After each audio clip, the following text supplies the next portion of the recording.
Sementara itu, pemirsa, Hana Caraka Society menggelar penutupan resmi pameran lontar yang dilaksanakan di Hatten Wine Building Sanur. Pameran yang berlangsung selama 4 hari tersebut memajang 30 lontar. Pameran yang berlangsung selama 4 hari tersebut memajang sekitar 30 lontar yang memuat berbagai ajaran filsafat, kisah epos besar seperti Ramayana dan Mahabharata, wariga atau perbintangan, tetamban atau pengobatan tradisional Bali, dan ajaran spiritual. Pendiri Hana Caraka Society, Sugilanus, menyatakan lontar-lontar yang dipamerkan tersebut dapat dikatakan merupakan buku di zaman lampau. Pameran lontar seperti ini sangat perlu dilakukan untuk membuka akses kepada pemuda dan masyarakat umum agar dapat memahami lontar merupakan milik bersama untuk dilestarikan. Selama ini muncul anggapan bila lontar tidak boleh dibuka oleh sembarang orang. Namun pada kenyataannya tidak demikian. Tidak semua lontar harus dianggap sakral.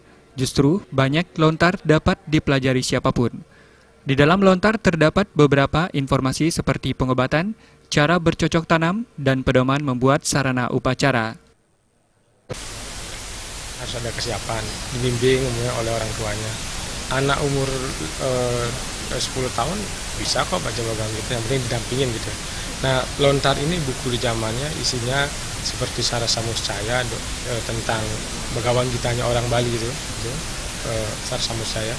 Kemudian naskah-naskah lain juga tidak semuanya sakral, seperti pengobatan gitu. Itu isinya resep obat. Boleh dibuka atau dibaca orang lain, tapi kan dengan syarat jangan coba-coba meramu obat sendiri kan gitu. Pameran tersebut juga memajang lontar dari Lombok. Menariknya, lontar yang berjudul Naskah Tasawuf dan Kidung Nabi Haparas tersebut menyebutkan ajaran-ajaran Islam di daerah tersebut dengan menggunakan tulisan Jajawen yang hampir sama dengan aksara Bali. Koordinator pameran sekaligus sebagai koordinator Hana Caraka Society, Ida Bagus Komang Sudarmo, menyatakan selama pameran ini berlangsung, antusiasme masyarakat untuk berkunjung ke ajang pameran cukup tinggi.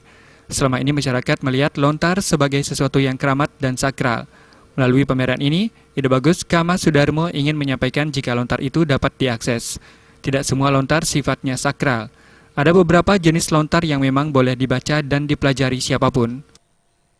Dari sana bisa dilihat antusias sebenarnya untuk melihat lontar ini, karena sebelum ini orang kan melihat lontar itu sebagai sesuatu yang keramat, sakral gitu ya. Dan melalui pameran ini pasti orang bingung kan, oh ini ada lontar sebenarnya isinya apa aja gitu. Nah, dari lontar ini, dari pameran ini kami ingin memberikan pesan bahwa lontar itu bisa diakses dan nggak semuanya sakral gitu. Ada memang beberapa jenis lontar yang bisa dibaca secara bebas. Lontar ini dapat dibaca siapapun yang memiliki pengetahuan dan pemahaman untuk memahami tulisan di dalam lontar, termasuk bahasa dan konteksnya.